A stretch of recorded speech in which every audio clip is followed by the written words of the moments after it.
Kalau soal proses masaknya, kami semua bahan baku fresh. Kalau nggak fresh saya nggak mau. Jadi utamakan fresh dulu. Fresh, dan kami pakai alat semua, akan tes dulu nitritnya. Pakai alat tes nitrit saya pakai. Itu alat tesnya. Jam masaknya, dulu sempat kami masak di atas jam 11 malam. Sekarang masaknya di atas jam 12 malam.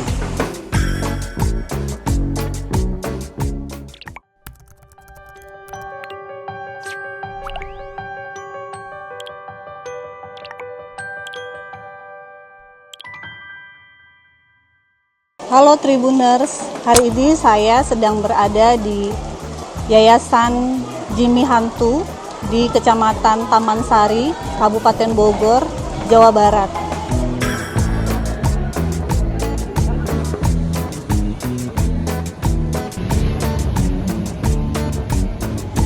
Kali ini saya bersama tim tribunnews.com berkesempatan langsung untuk melihat proses pembuatan distribusi MBG hingga pengolahan limbah.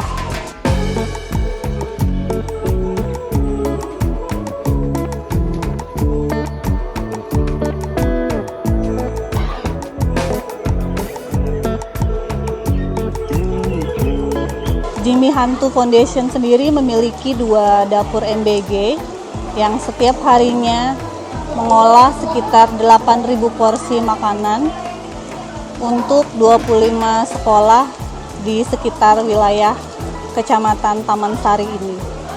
Setiap hari, para pekerja akan memulai proses pembuatan makanan sejak pukul 11 malam dan akan selesai atau melakukan distribusi pada pukul 7 pagi.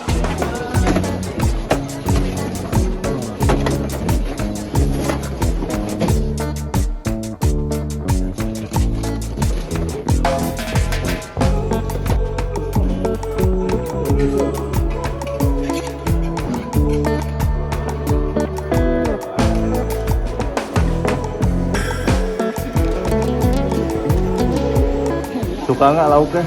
Makanannya? Setiap hari dapat? Dapat. Jadi nggak bawa bekal lagi dari rumah?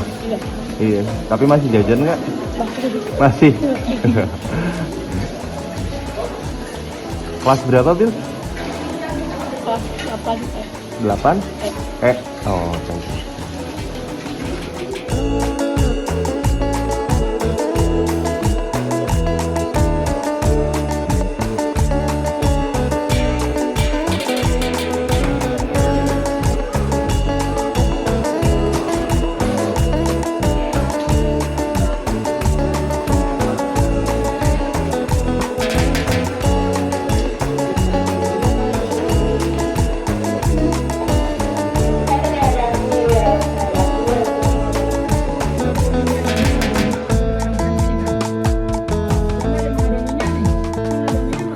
Untuk pengelolaan limbah MBG di dapur milik Jimmy Hantu Foundation ini difokuskan pada pemilihan sampah organik dan anorganik, kemudian mengolah limbah cair sederhana, serta mengubah sisa makanan menjadi produk bernilai ekonomi seperti maggot atau pupuk kompos yang melibatkan UMKM sekitar dan Dinas Lingkungan Hidup.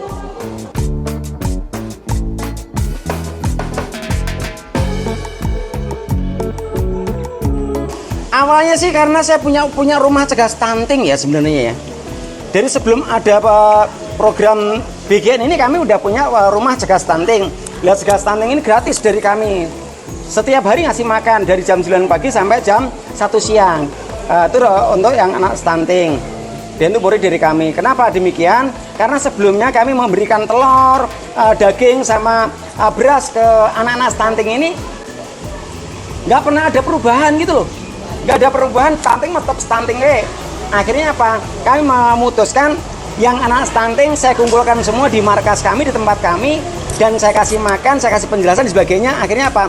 Bulan pertama 57% dinyatakan normal dari stuntingnya. Dan itu Pak Menteri pun kesini, Pak Menteri Haji sini, Bupati Bogor juga sini, bahkan semua yang ngecek juga dari Dinas-Dinas Kesehatan. Kalau soal proses masaknya, kami semua bahan baku fresh. Kalau nggak fresh saya nggak mau. Jadi utamakan fresh dulu.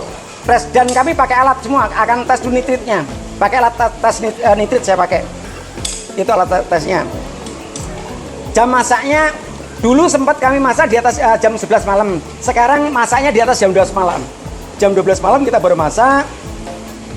Tentunya kita perbanyak kompor, perbanyak steamer, dan perbanyak orang yang masak. Kan kelambatan masak tadi kan kadang-kadang dari alat juga masalahnya. Kompornya harus bagus betul, panasnya juga baik betul gitu loh. Tuh. Nah, proses untuk pemorsian kita rata-rata di atas sekitar jam 4 sampai jam 5 pagi pemorsian. Dan nanti pengantaran kadang ada yang jam 7, ada yang jam 10 siang. Kenapa jam 7 pagi? Anak-anak kadang nunggu, minta kadang anak-anak, "Pak, anak saya belum sarapan loh. Kalau bisa sebelum masuk sekolah sarapan dulu, Pak." Ya udah, oke. Dan kita selalu membuka diri komplainan dan membuka diri juga sukanya anak-anak, tapi tidak menghilangkan dari kearifan lokal. Kadang-kadang apa? "Pak, minta burger dong." Akhirnya kita mengundang orang tuanya, kita jelaskan orang tuanya, kalau nanti sukanya burger semuanya, kita nggak punya terigu loh, kita nggak punya tepung loh. Nah, kita jelaskan semacam tadi, akhirnya bapak ibunya pada paham bahwa anaknya harus benar-benar yang mencintai bangsa sendiri.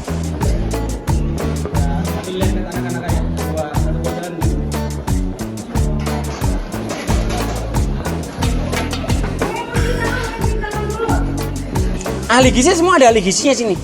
Ada ahli gizinya, bahkan di sini ada tempat kami ada 12 chef. 12 chef. Dan kami semuanya dari awal sudah BPJS. Semuanya BPJS, sudah BPJS, dan tiap 3 bulan sekali kita ada tes kesehatan. Satu apa kolesterol. Terus yang kedua adalah diabetes. Yang ketiga lagi saya lupa tuh tes yang ketiga, dan itu per triwulan. Kalau tiap hari wajib, yang mana sebelum masuk wajib tensi darah sampai suhu badan, tiap hari wajib. Tuh.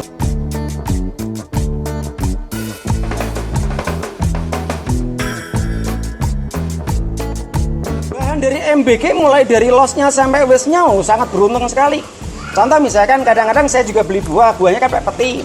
Lah petinya kan saya punya pabrik tahu. Kayunya kan bisa untuk yang mana, untuk bikin tahu. Oke, lagi misalkan saya kadang-kadang beli tauge. Lah taugenya kadang ada pakai daun pisang. Lah daun pisangnya saya jadikan pupuk. Kalau contoh misalkan saya juga beli jagung atau beli boncis, pakai boncis juga. Potongan boncisnya tak kasihkan kalkun, saya kasihkan ikan, saya kasihkan ayamnya gendut. Oke, kalau potong nggak habis lagi itu limbah makanan misalkan. Limbah makanan juga enak lagi yang mengandung lemak. Saya kasihkan ke ayam, saya kasihkan ke bebek, entok, kalkun, dan sebagainya. Nanti nonton semuanya kita ada lengkap. Nah kalau penton nanti sisa misalkan, oh bebek entok nggak habis lagi, saya tutupin pakai tanah maka jadi pupuk. 1 bulan mendatang saya buka banyak cacing yang makan bebek entok lagi. Bebek entoknya banyak telurnya, saya jadikan roti, saya jadikan telur ceplok, saya kasihkan ke anak-anak. Terus aja muter semacam tadi, termasuk kalkun gitu loh. Karena saya dari tahun 2006 masuk Bogor itu udah begitu. Jadi nggak ada problem gitu loh. Karena bicara organik ini kan jadi pupuk sama pakan kan pasti. Kok orang masih ada membuang pupuk sama pakan, ini kan berarti ada sesuatu masalah di dalam rumah tangga kita. Download Tribun X sekarang. Menghadirkan lokal menjadi Indonesia.